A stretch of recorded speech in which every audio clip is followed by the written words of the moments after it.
भारतीय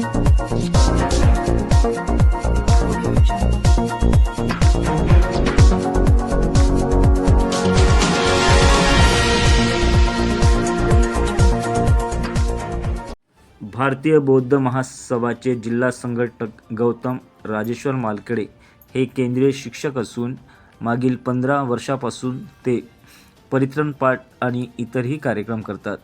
ते 17 मध्ये बौद्धाचार्य झाले आणि 22 पासून केंद्रीय शिक्षक म्हणून कार्यरत आहे. त्यांनी याविषयी दिलेली सविस्तर माहिती पहा. भगवान बुद्ध क्रांती सूर्य बोधिसत्व बुद्धीचा महामेरू डॉक्टर बाबासाहेब आंबेडकर यांच्या प्रतिमांना व विचारांना वंदन करून धम्मविचाराला सुरुवात करीत आहोत. जिकडे तिकडे वर्षावास कालावधी सुरू आहे. आपण वर्षावास याविषयी जाणून घेणार आहोत. वर्षावास म्हणजे काय? वर्षावास पावसाळ्यामध्ये का केला जातो? वर्षावासमध्ये भिक्खूंनी विहारात का निवास करावे याविषयी आपण जाणून घेणार आहोत. आषाढ पौर्णिमा ते अश्विन पौर्णिमा या वर्षावास कालावधीत जिकडे तिकडे सर्वत्र पाऊस असतो. थंडी, वादळ, वारा यापासून बचाव करण्यासाठी चिवराची अपुरी व्यवस्था असते. गर्द झाडी जंगलामधून प्रवास करावा लागत असल्यामुळे अनेक हिंस प्राण्याची भीती असते. सतत पावसात भिजल्यामुळे भिक्खू आजारी पडत असतात. पावसाळ्याचे दिवस असल्यामुळे भोजन मिळेल की नाही, अन्न मिळेल की नाही याचीही भिक्खूंना विवंचना असते. आणि म्हणून भगवान बुद्ध म्हणतात, भिक्खूंनी वर्षावास कालावधीत विहारामध्ये उपासकांना धम्मदेशना द्यावी व उपासकांनी त्याचे अनुपालन करावे. यालाच आपण वर्षावास असे म्हणतो. सिद्धार्थ गौतमाला ज्ञान प्राप्त झाल्यानंतर आपल्याला समजलेले ज्ञान त्यांनी आषाढ पौर्णिमा या दिवशी सारनाथ या ठिकाणी ऋषीपतनच्या मृगदाय वनात 5 पंचवर्गीय परिव्राजकांना सांगितले. तो दिवस आषाढ पौर्णिमेचा होता. यालाच धम्मचक्र प्रवर्तन दिन असे म्हणतात आणि यालाच गुरुपौर्णिमा असेही म्हणतात आणि यालाच वर्षावास आरंभ दिन असेही म्हणतात. धम्म चक्र प्रवर्तन करतेवेळी तथागतांनी पंचवर्गीय परिराजकासमोर कथन केलेल्या मार्गाला विशुद्धी मग्ग किंवा पावन पथ असे म्हणतात. धम्म विनयानुसार उपसंपदा करण्यासाठी सर्वप्रथम कौंडिन्य, अश्वजित, काश्यप, महानाम, भद्दीय तसेच यश, विमल, सुबाहू, पूर्वजित, गवामपती आणि इतर 50 उपासक असे एकूण 60 व्यक्तींना उपसंपदा दिली. पहिल्यांदा आपल्या आविष्कृत धम्माची शिकवण दिली व धम्मचरणाच्या मानवी प्रेरणेला चक्रासारखी गती दिली.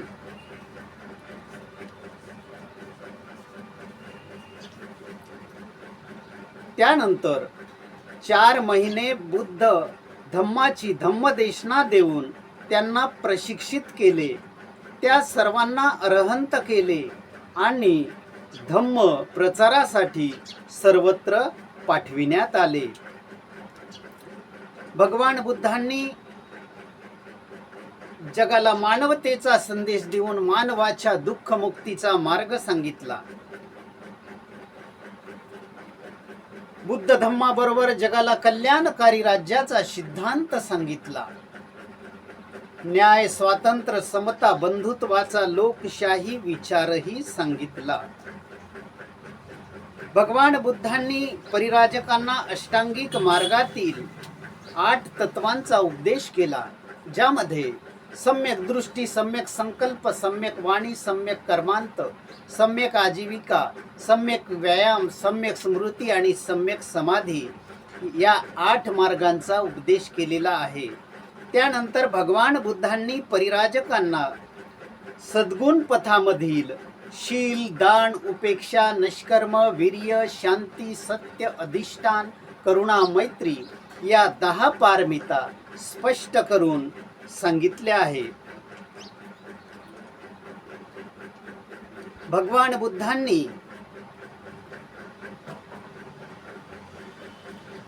भगवान बुद्ध म्हणतात, जगात दोन समस्या आहेत. जगात दुःख आहे पहिली समस्या, आणि हे दुःख नाहीसे कसे करता येईल व मानव जातीला सुखी कसे करता येईल ही दुसरी समस्या.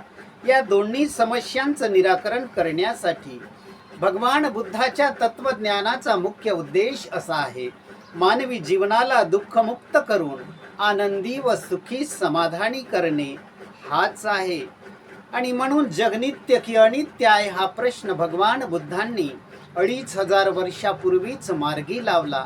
यात कुठलाही संभ्रम ठेवलेला नाही. जग अनित्य आहे स्पष्ट केलेला आहे. जगात दुःख आहे, पण हे दुःख ईश्वर प्रणित नसून मानव निर्मित आहे याचे अवलोकन केले आहे. भगवान बुद्धाचं अनित्यतेचं तत्वज्ञान डॉक्टर बाबासाहेब आंबेडकरांनी बुद्ध आणि त्यांचा धम्म या ग्रंथात विस्तृतपणे मांडलेलं आहे. मनुष्याच्या सुखी जीवनामध्ये कायिक, वाचिक आणि मानसिक शुद्धतेची फार गरज असते. तथागत भगवान बुद्धाच्या बौद्ध जीवन मार्गाच्या दांभिकतेनुसार निर्देशिल्याप्रमाणे तथागत जसे कथन करतो तसेच आचरण करतो, आणि जसे आचरण करतो तसेच कथन करतो.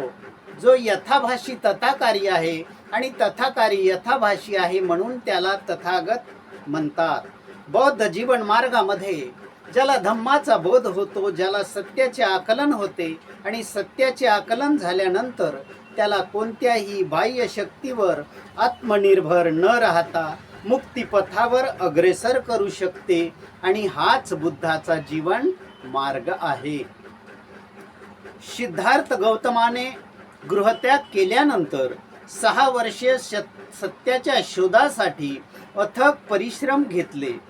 शरीरांच्या हाडांची काळे झाली होती, शरीरांचे मांस गळून गेले होते, तरी सुद्धा ते ज्ञानप्राप्तीसाठी पाठपुरावा करीतच राहिले, आणि शेवटी त्यांच्या प्रयत्नांना यश आले.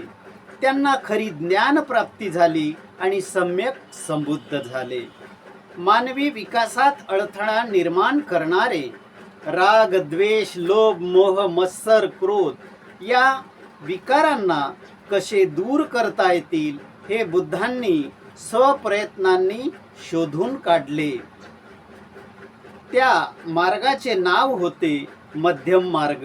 हा मार्ग मनुष्याच्या सर्वांगीण विकास व उत्कर्षासाठी होता.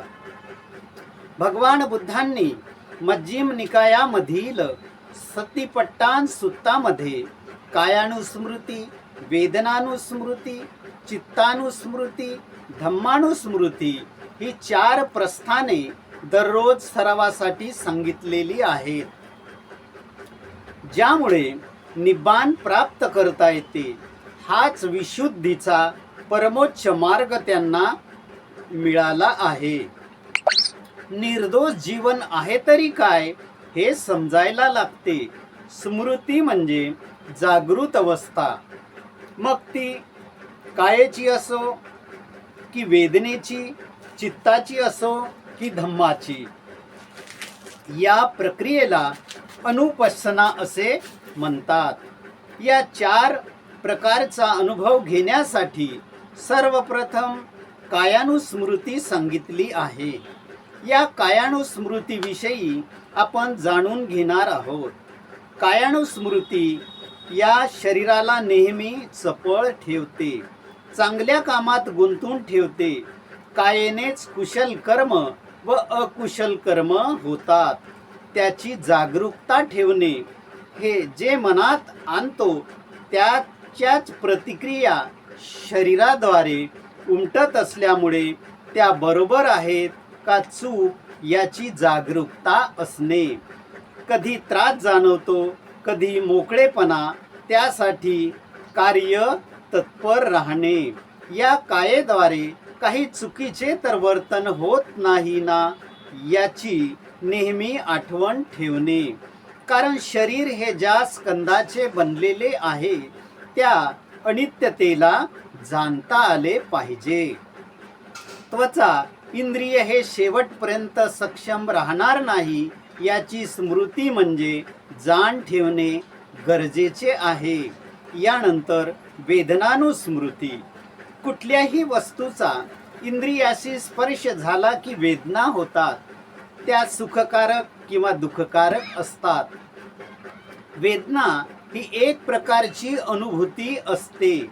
तृष्णा ही सक्षम इंद्रिय विषय आणि इंद्रिय विज्ञान यांचा एकमेकाशी संपर्क आला असता उत्पन्न होणाऱ्या वेदनेमुळे होत असते.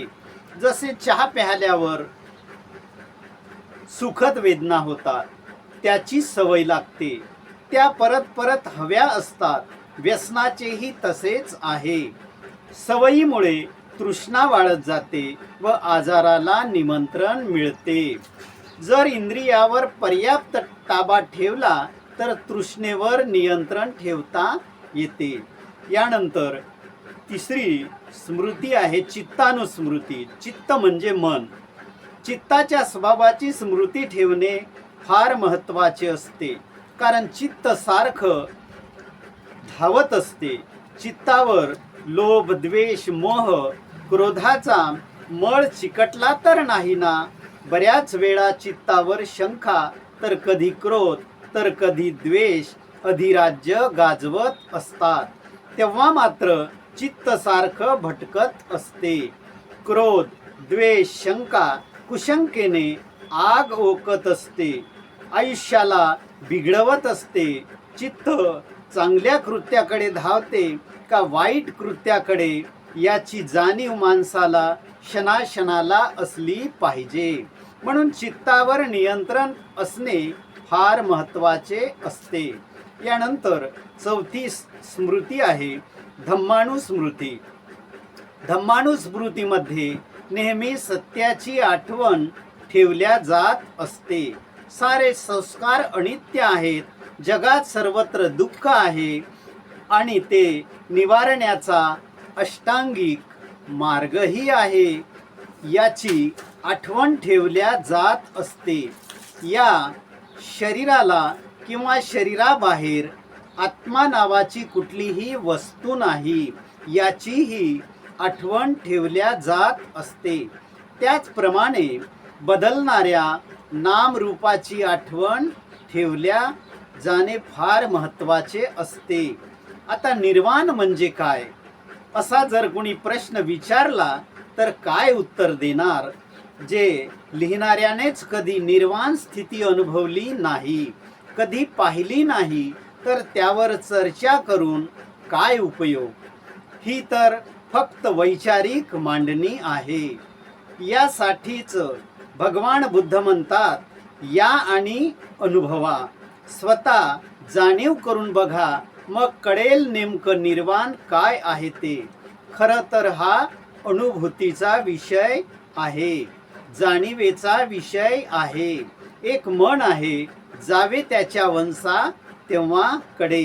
ज्या स्थितीला गेल्याशिवाय ते नेमके आहे तरी काय हे कळणार नाही. मिलिंद प्रश्नामध्ये राजा मिलिंद व भंते नागसेन यांच्यातला हा संवाद फार महत्त्वाचा आहे. राजा मिलिंद भंते नागसेन यांना निर्वाणाच्या स्थितीचे रंग, रूप, स्थान, काळ याबद्दल स्पष्टीकरण देण्यासंबंधात विचारणा करतो. तेव्हा भंते नागसेन म्हणतात, निर्वाणाची स्थिती आहे म्हणजे अस्तित्व आहे, पण या स्थितीचे वर्णन करता येणार नाही. राजा मिलिंद म्हणतो, हे कसे काय, उदाहरण देऊन सांगाल का? तेव्हा भंते नागसेन म्हणतात, महाराज, महासमुद्र नावाची अशी काही वस्तू आहे का? राजा म्हणतो, होय. भंते, मग त्या महासागरात पाणी नेमके किती आहे? त्यात नेमके जीव जंतू किती आहेत हे आपण सांगू शकाल का? राजा म्हणतोय, हे कुणी सांगू शकणार नाही. भंते नागसेन म्हणतात, महाराज, त्याचप्रमाणे निर्वाणाचे रंग, रूप, काळ, स्थान निश्चित सांगता येणार नाही, पण त्याचे अस्तित्व आहे. परत राजा मिलिंद यांनी पुन्हा प्रश्न विचारला, निर्वाण कुठे राहते? कोणत्या दिशेला, पूर्व की पश्चिम, उत्तर की दक्षिण, खाली की वर, असा प्रश्न केला तेव्हा भंते नागसेन म्हणतात, महाराज निर्वाण हे कोणत्याच दिशेला राहत नाही. तेव्हा राजा म्हणतो, तर मग निर्वाण अस्तित्वात नाही किंवा निर्वाण नावाची कोणतीही वस्तू नाही, निर्वाणाचा साक्षात्कार होतो, ही गोष्ट खोटी आहे. भंते जसे अन्नधान्य पिकविण्यासाठी शेती आहे, सुगंधी फुलासाठी बागा आहेत, फळबागा आहेत, तर मग भंते निर्वाण मिळवण्यासाठी कोणते तरी स्थान असले पाहिजे. जर ते नसेल तर मग निर्वाण नावाची कुठलीही वस्तू नाही आणि तिचा साक्षात्कारही होत नाही. त्यावर भंते नागसेन म्हणतात, महाराज जरी निर्वाणाचे स्थान नसेल तरी पण निर्वाण आहे. सन्मार्गाने वागल्यास निर्वाणाचा साक्षात्कार होतो. जरी अग्नीला अस्तित्व असले तरी ती कुठे राहते हे सांगता येत नाही. लाकडाचे दोन तुकडे एकमेकावर घर्षण केल्यामुळे अग्नी निर्माण होतो. अगदी निर्वाणाचेही तसेच आहे. त्याचे तसे थांबण्याचे ठिकाण नाही. निर्वाण कुणालाही प्राप्त होऊ शकते, मग तो श्रीमंत असो की गरीब असो, स्त्री असो की पुरुष असो. जी व्यक्ती सदाचारी मार्गावर असेल, अष्टांग मार्गाचे अनुसरण करीत असेल, त्याला निर्वाण पद मिळू शकते. निब्बाण हा पाली भाषेतील शब्द आहे. मराठीत त्याला निर्वाण असे म्हणतात. नीर अधिक वान, निर्वाण म्हणजे नाही, वान म्हणजे तृष्णा, तृष्णेतून मुक्त म्हणजे निर्वाण. तृष्णेच्या चक्रातून मनुष्य एकदा बाहेर पडला की तो मोकळा होतो, म्हणजेच विकार मुक्त होतो आणि मग त्याला निर्वाण स्थिती दिसायला लागते. सारीपुत्ताचे जंबू स्वादक नावाच्या परिराजकाला विचारले की निर्वाण काय आहे, तेव्हा त्यांनी सांगितले की लोभ, द्वेष, मोह यांचा क्षय म्हणजे निर्वाण. हे तीन मनाचे अकुशल संस्कार आहेत.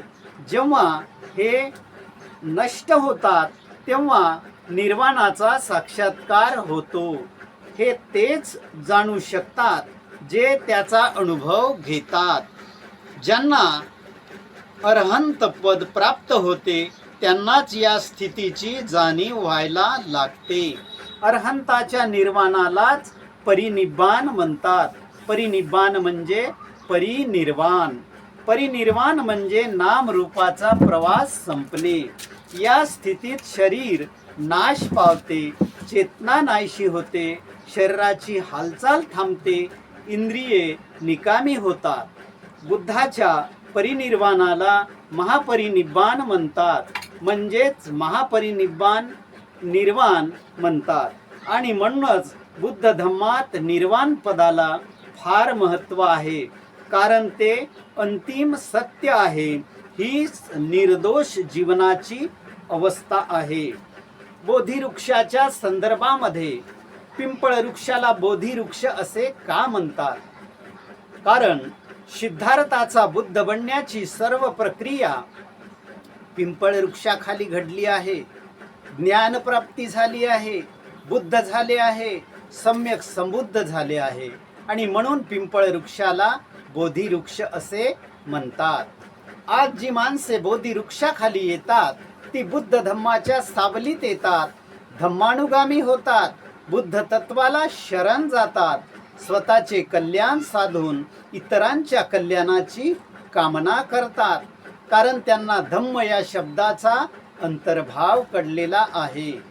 भगवान बुद्धाच्या धम्म या शब्दात असा अंतर्भाव आहे ज्यामध्ये समता, स्वातंत्र्य, बंधुता, न्याय, प्रज्ञा, शील, करुणा, मैत्री, प्रेम सर्व समावेशक आहे.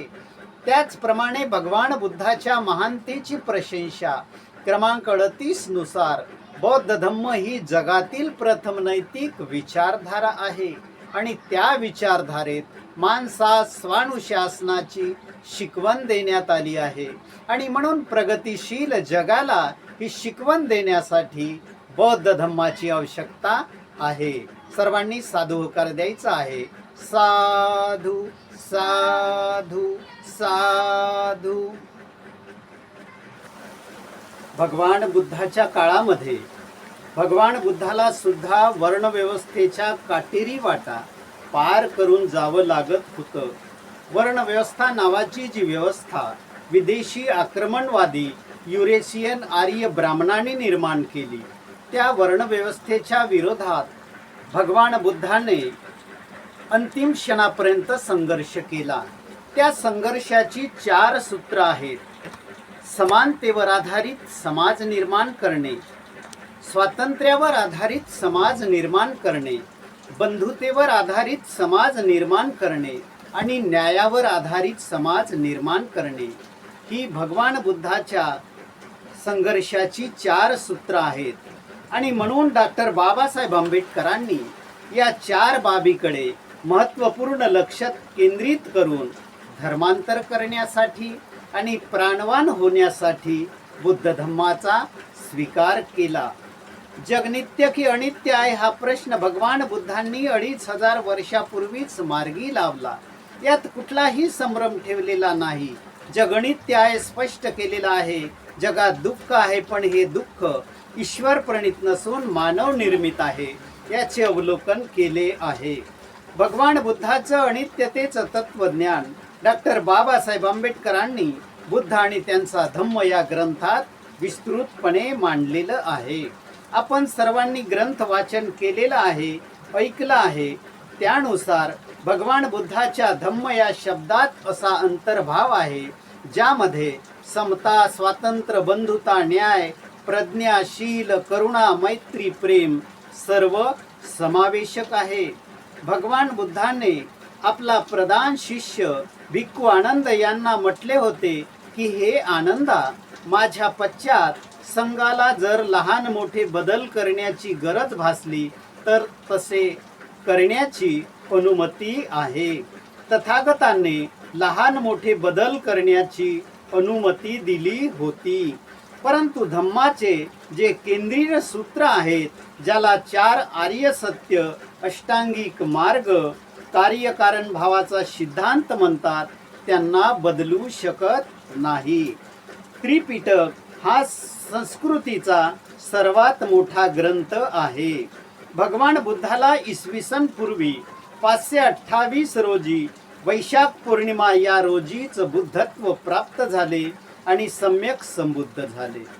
सम्यक संबुद्ध झाल्यानंतर भगवान बुद्धांनी 45 वर्ष पायी प्रवास करून ऊन, वारा, वादळ, पावसाची तमा न बाळगता निस्वार्थ भावनेने धम्म समजावून सांगितला.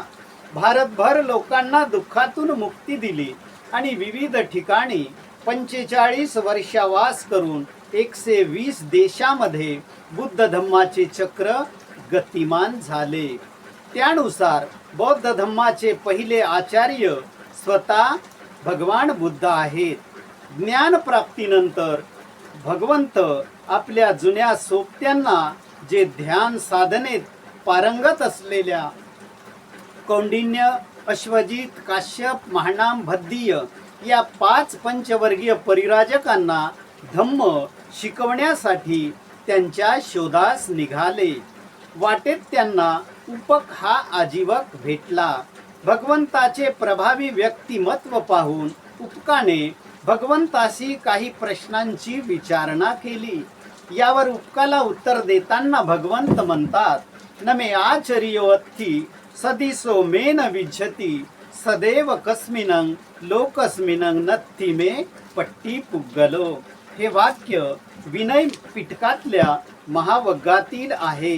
याचा अर्थ असा होतो, माझा कुणीही आचार्य नाही, माझ्यासारखा दुसरा कुणी विद्यमान नाही. देवलोकासह या लोकी माझ्यासारखा दुसरा व्यक्ती नाही. पुढे भगवंतांनी सारनाथ येथे जाऊन आपल्या जुन्या 5 पंचवर्गीय परिराजकांना धम्म समजावून सांगितला. आणि ते बौद्ध धम्माचे पहिले प्रचार आणि प्रसारक झाले. बुद्धाच्या नंतर भंते आनंद, भंते उपाली यासारख्या प्रमुख भिक्खूंनी ही आचार्य परंपरा पुढे चालू ठेवली. त्यानंतर आचार्य अश्वघोष, आचार्य बुद्धघोष, आचार्य नागार्जुन यासारखे अनेक ज्येष्ठ श्रेष्ठ बौद्ध आचार्य होऊन गेले. अर्थात ते सर्व भिक्खू होते. धम्मनायक सम्राट अशोकाचे नाव उच्चारतात सर्वप्रथम आपला तिरंगी ध्वज डोळ्यासमोर येतो.